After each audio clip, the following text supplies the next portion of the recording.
Okay. Gather in, gather in. What a game! What a game! Welcome back to the Gunner Pavilion, guys. And first of all, if you're new here, welcome. Honestly, it's good to have you here. We don't just react here. We kind of talk through what we've watched. We think about it. We look at it, understand it. And listen, we're not immune from the emotions, absolutely. But I want us to always have a balanced look, with perspective and context about Arsenal performance. And if you've been here for a while, you already know we've had some uncomfortable away conversations recently. Brentford, Wolves, anyone? Maybe that Wolves game should now be called Chapter 27, and we just don't mention Wolves because it was just one of those games that you just want to do the Men in Black thing and just erase it from your memory. And those games were very uneasy, very hurtful. And this was a perfect response. Today was very different. It was like a love letter to the fans. And when you when when you have a significant order and maybe they've done something and you're a little bit upset with it, they know that you're upset with it, and they go out of their way to make amends. Maybe they do something that you particularly like, or and all of that. And I thought, Arsenal, and specifically Mikel Arteta, um they listened, they understood the temperature in the room, and they knew what the job was. They knew the excitement. If there was one game that you wanted to get the fans back on side, it was this one. The Arsenal against Spurs. No ifs, no buts. You go there, you do a job, you make it convincing. And Arsenal served it. So this was very satisfying, very satisfying. And I want to walk through it properly, like we normally do. I spend some time after the game. So recording this the night after the game, and watch a couple of things again, look through some of the analysis, the stats, and I started to form a picture of that game. Obviously it was great, but I want to break it all down. So let's get into it, guys.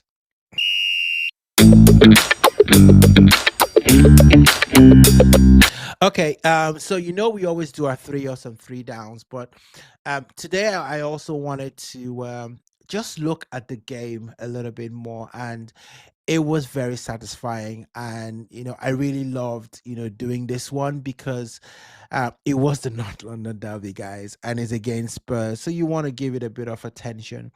So we're gonna start here by just looking at Arsenal's lineup, right? So when the lineups came up, you're looking at that lineup and you're thinking, is Arsenal going 4-3-3?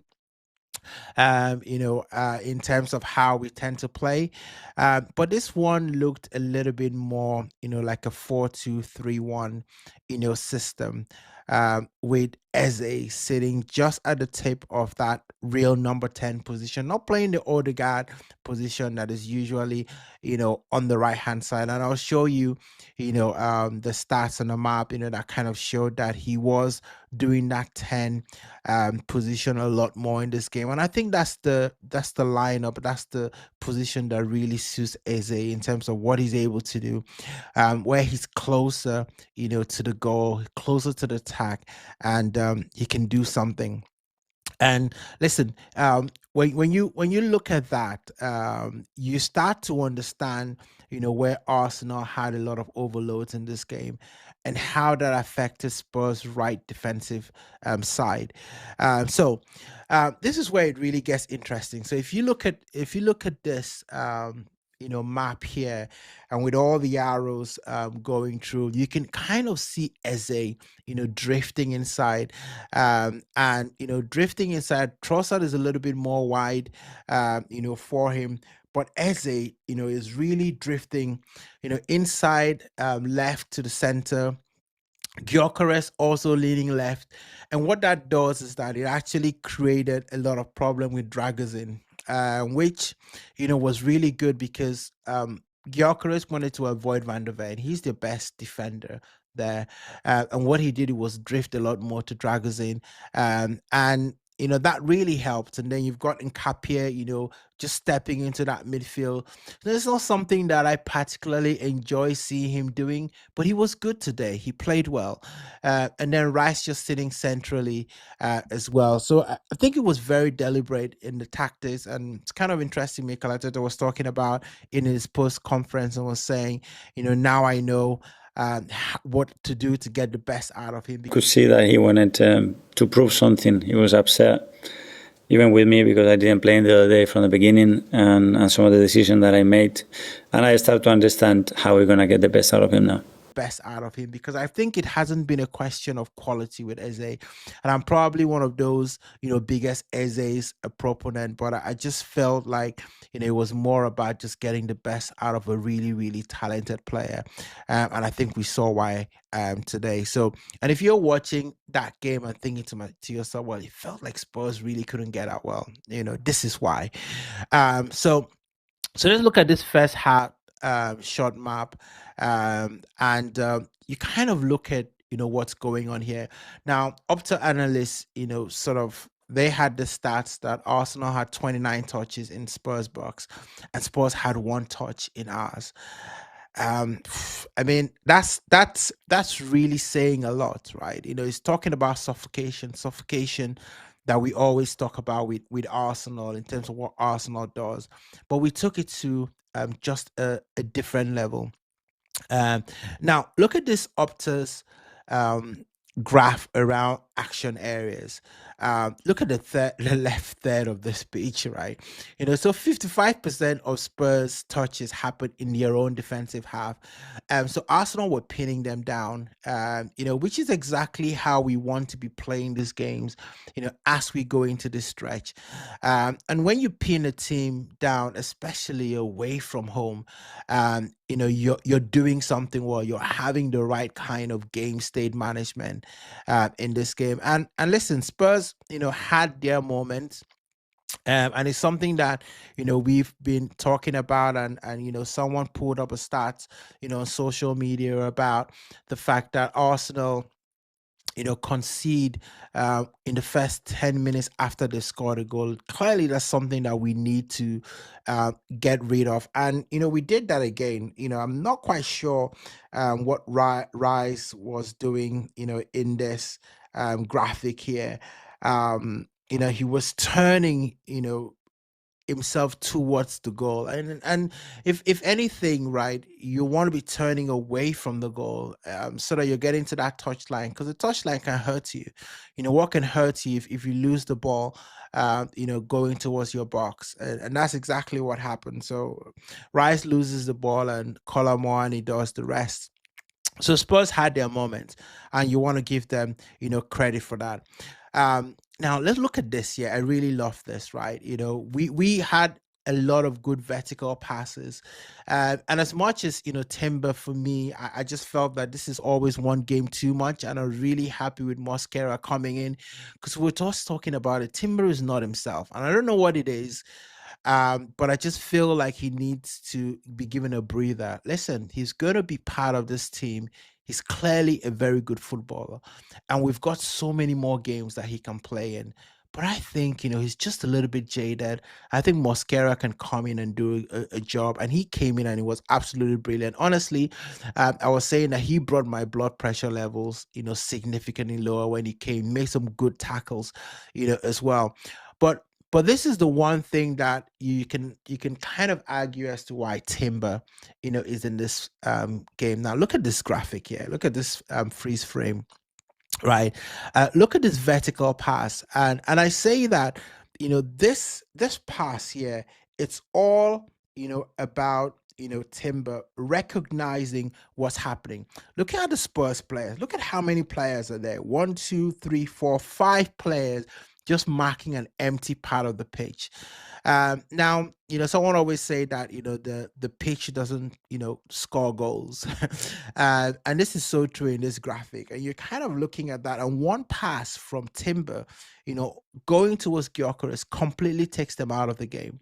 And so now, see what Eze is doing here. I've just highlighted Eze, in here, and Eze's movement going on the outside of the defender just causes him to just think, about it just a split second, giving him some doubts. And what that does is allow Gyökeres to then have the space that he has eventually to take the shot. And of course we know what knows what's happened. And that's very, very intelligent, from Eze. Eze's movement of him was great. And for me, that just showed, Tottenham just collapsing in terms of their structure. And I'm sure their manager was very disappointed. But hey, this is all about Arsenal. So really, really enjoyed it. Now, I really enjoyed this, right? Because um, our game management in this game was so much better.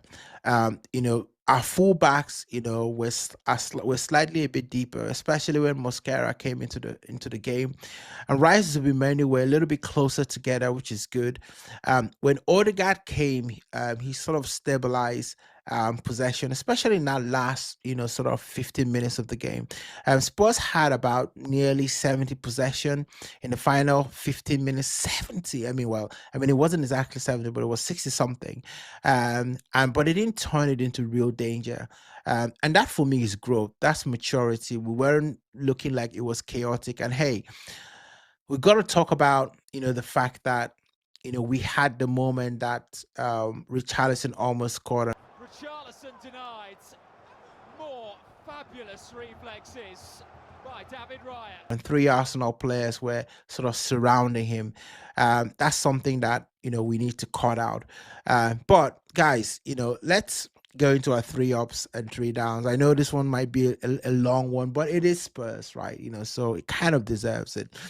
So I've showed this graphic before from Opta, but I want you to just focus, a little bit about how Arsenal shifted that Spurs back three, because every time as they drifted, every time Gyökeres leaned left, I thought those overloads really, really helped us, especially on that left hand side. So Arsenal manipulated that left hand side very, very well, and actually in a different way. Typically, you kind of expect, maybe Trossard to be doing a lot of the damage, but I think, and I don't know whether this was more design than anything, but the fact that Eze and Gyökeres like to lean in that direction, it probably meant that Trossard sometimes, was moving a little bit more central, or more wider.